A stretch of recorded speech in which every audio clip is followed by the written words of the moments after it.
Hello friends, good morning. Welcome to this channel. तो आइए चलते हैं आज के हमारे करंट न्यूज़ की तरफ और देखते हैं कि आज के दिन भर की बड़ी खबरों में क्या क्या खबरें हैं। तो आज की जो पहली न्यूज़ है, राज्य विश्वविद्यालय में मूल्यांकन प्रक्रिया बदलने से घटे नंबर, जिससे छात्रों ने हंगामा किया है। और बीएड के छात्रों ने राज्य विश्वविद्यालय के कुलपति दफ्तर का दिन भर किया घेराव। प्रशासन ने संभाला मोर्चा, बीसी से वार्ता के बाद शांत हुआ मामला। चौथे सेमेस्टर में भी विवाद के आसार थे। राज्य विश्वविद्यालय में 16 से ऑफलाइन कक्षाएं शुरू होंगी। इसके बाद आते हैं अगली न्यूज़ पर। बीटेक, बीई, एमएससी अंतिम वर्ष के छात्रों की निःशुल्क काउंसलिंग, कैरियर के लिए मिला मार्गदर्शन। तो अमर उजाला दफ्तर में आयोजित काउंसलिंग में मौजूद छात्र और विशेषज्ञ, जिसमें जो इन सभी कोर्सों के जो भी छात्र या अभ्यर्थी हैं उन्हें सहायता दी जा रही है। और इसके साथ ही जिस कार्य के लिए जो व्यक्ति कोर्स किया है या फिर जिस कार्य की उन्हें ज़रूरत है वह देने में सहायता अमर उजाला की तरफ से किया जा रहा है। अगली न्यूज़ है, हाईकोर्ट का आदेश नहीं मान रहा है विभाग। महानिदेशालय परिवार कल्याण परिसर में अनिश्चितकालीन सत्याग्रह में शामिल कर्मचारी। संविदा एमपीडब्ल्यू संगठन का आरोप, आंदोलन जारी। कोर्ट ने 5 साल पहले दिया था 6 माह का मानदेय देने का आदेश। इसके बाद प्रशिक्षित युवाओं को रोजगार दिलाने के लिए मेगा प्लेसमेंट शिविर। कोविड नियंत्रण के लिए 41,000 युवाओं को हेल्थ सेक्टर में मिलेगा रोजगार। 8.5 घंटे पढ़ाने का स्कूलों ने किया है विरोध। स्कूल खोलने के आदेश को वापस ले सरकार। पीएचडी प्रवेश परीक्षा के प्रवेश पत्र जारी हो चुके हैं लखनऊ विश्वविद्यालय की तरफ से। और इसके साथ ही प्राचार्य पद के लिए कई शिक्षक चयनित किए जा चुके हैं।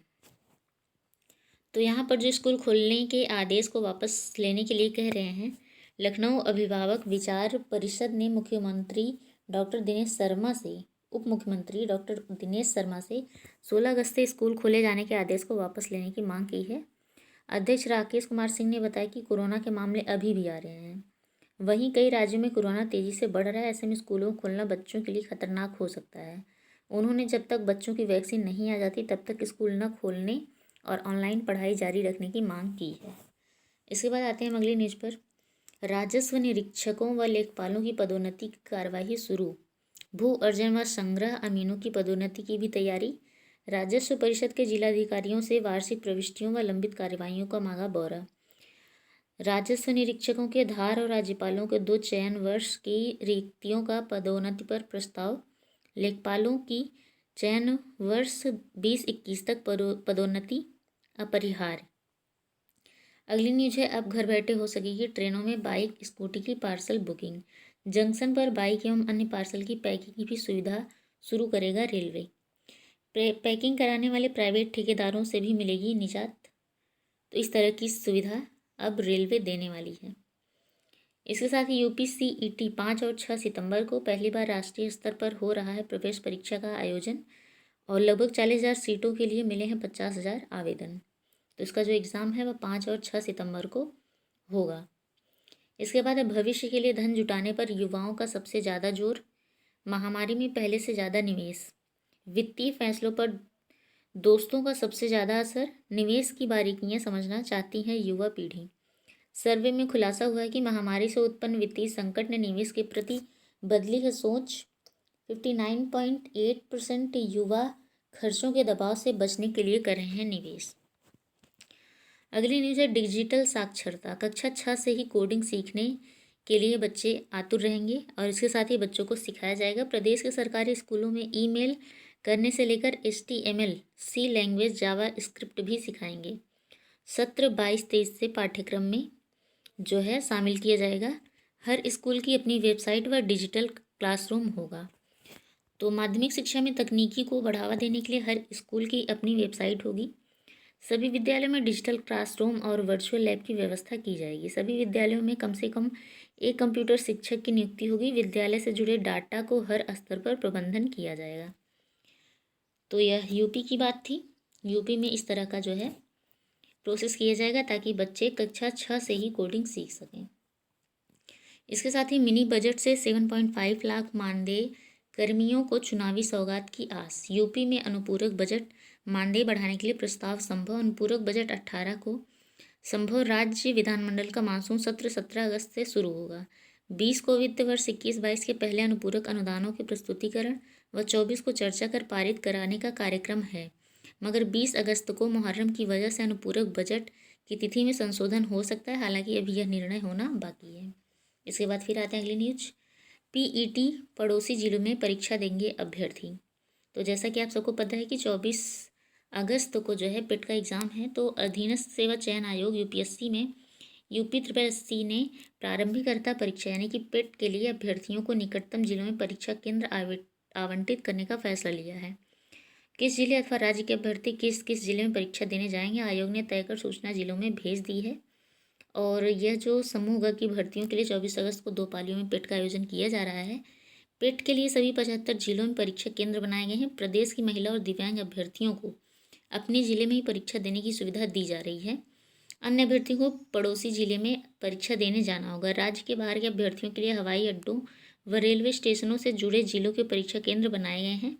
आयोग ने अभ्यर्थियों को परीक्षा केंद्र आवंटन की ऑनलाइन प्रणाली तैयार की है। यह जिम्मेदारी NIC को सौंपी गई है। परीक्षा में 1 सप्ताह पूर्व सॉफ्टवेयर तय फार्मूले पर अभ्यर्थियों को केंद्र का जो है ब्यौरा देगा। तो किस जिले के अभ्यर्थी किस जिले में जाएंगे, इसकी सूची तैयार हो चुकी है। महिला और दिव्यांग अभ्यर्थी अपने जिले में ही दे सकेंगे परीक्षा। इसके बाद पंचायत सहायक लेखा सह डाटा एंट्री ऑपरेटर भर्ती को जो है चुनौती दी गई है। तो हाईकोर्ट ने राज्य सरकार से जानकारी तलब की। ग्राम रोजगार सेवकों ने की अनुभव का लाभ देने की मांग।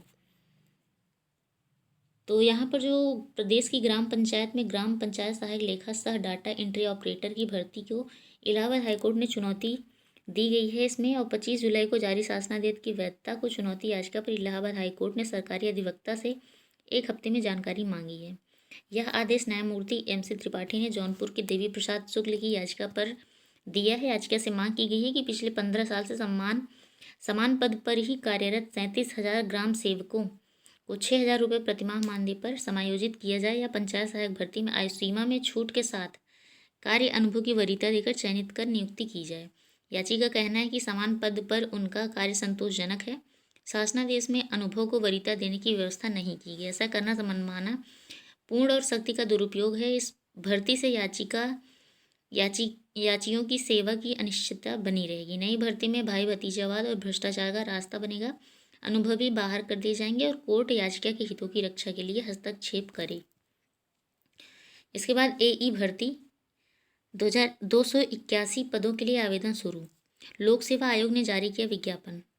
तो UPPSC ने पाठ्यक्रम परीक्षा योजना को भी जारी कर दिया है। जैसे कि आप सबको पता है कि उत्तर प्रदेश लोक सेवा आयोग UPPSC सहायक अभियंता AE के लिए 281 पदों पर भर्ती करने जा रहा है। इसमें 271 पद विभिन्न विभागों में सामान्य चयन और 10 पद ग्रामीण अभियंत्रण विभाग में विशेष चयन के हैं।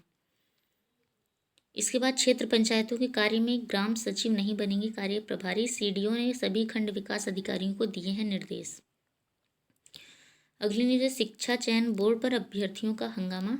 माध्यमिक शिक्षा सेवा चयन बोर्ड पर प्रदर्शन करते हुए प्रतियोगी छात्र अभ्यर्थियों की मांग है कि ऑनलाइन आपत्ति दर्ज कराने की जो तिथि है वह बढ़ाई जाए।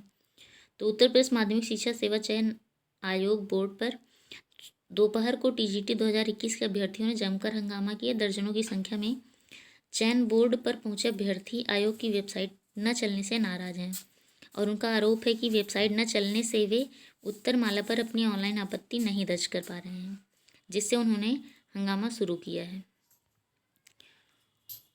तो आज की इतनी खबर।